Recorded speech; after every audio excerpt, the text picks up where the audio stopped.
बात 1871 की।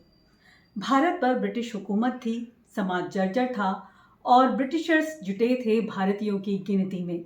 एक ऐसी गिनती जिसने आने वाले 150 सालों की सामाजिक राजनीति की नींव रखी।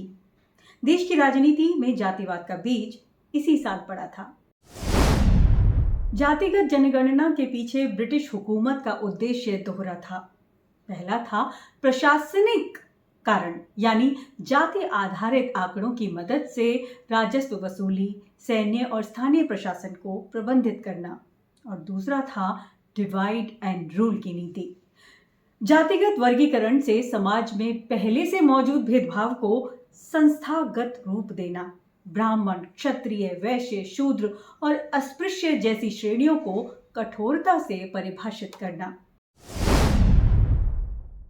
ब्रिटिश राज में भारत में पहली बार जनगणना हुई साल 1830 में ढाका में। इसके बाद एक प्रयास 1835 में भी हुआ, लेकिन तब सिर्फ किस क्षेत्र में कितने लोग रहते हैं और उनका लैंड रिकॉर्ड क्या है, बस इसी का प्रयास था, जिसका मकसद था टैक्सेशन को बेहतर करना। लेकिन 1857 की क्रांति ने इसे बदल दिया।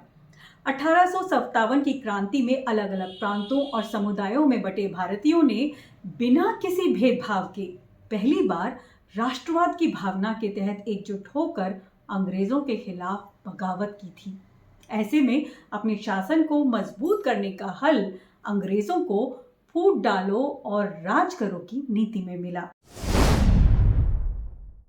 भारतीय समाज में फूट डालने के लिए ब्रिटिश हुकूमत को भारतीय समाज की फॉल्ट लाइन समझने की आवश्यकता थी, जो कि पश्चिमी समाज से बहुत अलग था। यहाँ सैकड़ों भाषाएं, हजारों बोलियां, अनेक धार्मिक समुदाय और जातियां और उपजातियां थीं।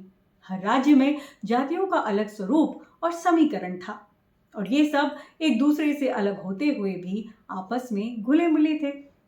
समाज को बांटने के लिए उसे समझने के प्रयास में साल 1871 में पहली जनगणना कराई गई, जिसमें नागरिकों की सामाजिक और धार्मिक पहचान पूछी गई। ब्रिटिश इंडिया के चौथे वाइसरॉय लॉर्ड मेयो की निगरानी में यह जनगणना हुई। ये वही लॉर्ड मेयो है जिनके नाम पर अजमेर का प्रसिद्ध मेयो कॉलेज है। और क्या आप जानते हैं, इनकी हत्या काला पानी की सजा काट रहे एक सैनिक ने अकेले की। ये कहानी कभी और बताएंगे आपको। तो 1871 की जनगणना में सिर्फ जनसंख्या और लैंड रिकॉर्ड नहीं लिए गए। इस जनगणना में लोगों के धर्म, भाषा, जाति, पेशा और शिक्षा का स्तर भी दर्ज किया गया। कहा गया कि इससे शासन प्रशासन व्यवस्था अच्छी हो सकेगी। ये जनगणना पूरे देश में नहीं हो पाई, कुछ इलाके छूट गए और एक साथ भी नहीं हुई। 3-4 साल के अंतराल का वक्त लगा इसको पूरा करने में, लेकिन इसने काफी हद तक अंग्रेजों के मकसद को हल कर दिया। अंग्रेजी शासकों ने भारतीयों को उनकी जाति और धर्म के आधार पर चिन्हित किया और उसके आधार पर उनको कैटेगराइज करके प्रशासनिक स्तर पर अलग करना शुरू कर दिया।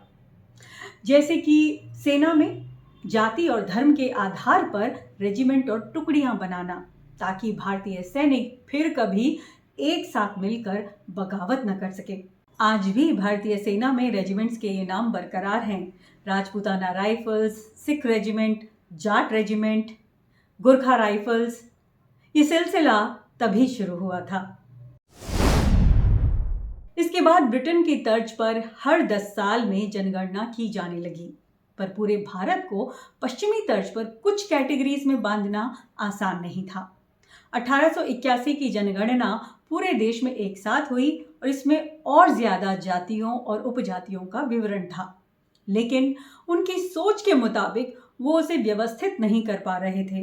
वो भारतीय समाज को पश्चिम की तरह एक स्ट्रिक्ट हायरार्की में लाना चाह रहे थे, लेकिन इतनी विविधता वाले देश में विभिन्न समुदायों और जातियों को एक स्ट्रिक्ट डेफिनेशन के तहत कंपार्टमेंटलाइज करना संभव नहीं था। हर बार एक नया तरीका अपनाया गया। पहले तो वर्ण व्यवस्था के आधार पर जातियों और उपजातियों को फॉर्मलाइज करने का जो है एक प्रयास हुआ, लेकिन उससे भी मामला सुलझा नहीं। जहां कुछ समझ नहीं आया, वहां जिसका जो व्यवसाय था, जिसका जो पेशा था, उसी को उसकी जाति तय कर दिया गया। और 1901 की जनगणना में तो हद ही हो गई। एक अंग्रेज अधिकारी थे हर्बर्ट रिजले। उनको सेंसस का जिम्मा सौंपा गया और उनकी रुचि एंथ्रोपोलॉजी में थी। तो उन्होंने अपना पूरा एंथ्रोपोलॉजी का ज्ञान ही हमारी जातियों और हमारा जो सामाजिक जो ताना बाना था उसको समझने में लगा दिया। उन्होंने नस्ल के आधार पर शारीरिक संरचना, खासतौर पर नाक के आधार पर, नाक की चौड़ाई, मोटाई, लंबाई के आधार पर उन्होंने पूरे भारतीय समाज को 8 नस्लों में वर्गीकृत कर दिया। रिजले का कहना था कि नस्ल हमारी जो जातियां हैं वो नस्ल का ही सामाजिक प्रतिबिंब है। जरा सोचिए, हमारे शरीर की बनावट, हमारी नाक की बनावट, हमारी नाक कितनी लंबी मोटी है, उसके आधार पर हमारी जातियां और उनकी सामाजिक श्रेष्ठता जो है तय कर दी गई। जाति व्यवस्था जो उस वक्त काफ़ी लचीली थी, फ्लूइड थी, हर्बर्ट रिजले ने उसे स्थायी और वंशानुगत मानते हुए उसका बहुत कठोर वर्गीकरण कर दिया। ये परिभाषा भारतीय समाज को बहुत गहराई से बांटने वाली और बहुत ही खतरनाक सिद्ध हुई। आप सोचिए, जो लोग हमारे समाज को, हमारी संस्कृति को न जानते थे, न समझते थे, अपने सुपीरियरिटी कॉम्प्लेक्स के, अपनी ही साइंस, अपने ही विज्ञान, अपनी ही समझ को सबसे बेहतर मानते हुए अपनी सत्ता के बलबूते हमें और हमारे समाज को परिभाषित कर गए। हमारे समाज में कौन ऊंचा है, कौन नीचा है, बता गए। हिंदू, मुसलमान, दलित, आदिवासी, हर वर्ग को संख्याओं में बांटा गया और फिर उन्हीं संख्याओं को आधार बनाकर उन्हें डिफरेंशियल ट्रीटमेंट देकर उन्हें एक दूसरे से अलग कर दिया। सत्ता पर बने रहने की अंग्रेजों की इस रणनीति ने देश को इस तरह बांटा कि खाई और गहरी होती चली गई और भारतीय समाज इस दलदल में ऐसा फंसा कि आज तक नहीं निकल पाया। देश का राजनीतिक और सामाजिक ताना बाना इसी के इर्द गिर्द रहने लगा कि कौन कितनी संख्या में है, कौन उच्च जाति में गिना जाए, कौन पिछड़ा कहलाए। आंकड़े, सत्ता और पहचान के लिए संघर्ष शुरू हो गया। कई जातियों ने अपने आप को ऊंचा दिखाने के लिए खुद को ब्राह्मण या राजपूत घोषित किया, क्योंकि तब अंग्रेज इन जातियों को वरीयता देते थे। ये संघर्ष आज भी बरकरार है, लेकिन अब इसका उलट होता है। अब संघर्ष अपने आप को वंचित और पिछड़ा साबित करने के लिए होता है। ब्रिटिश शासन में आखिरी सेंसस 1931 में हुआ। यही आखिरी कास्ट सेंसस भी था, क्योंकि 1941 के सेंसस का डेटा द्वितीय विश्व युद्ध के कारण जारी नहीं हो सका और फिर 1947 में अंग्रेजों को भारत छोड़ना पड़ा। 1951 के सेंसस में कास्ट सेंसस नहीं हुआ।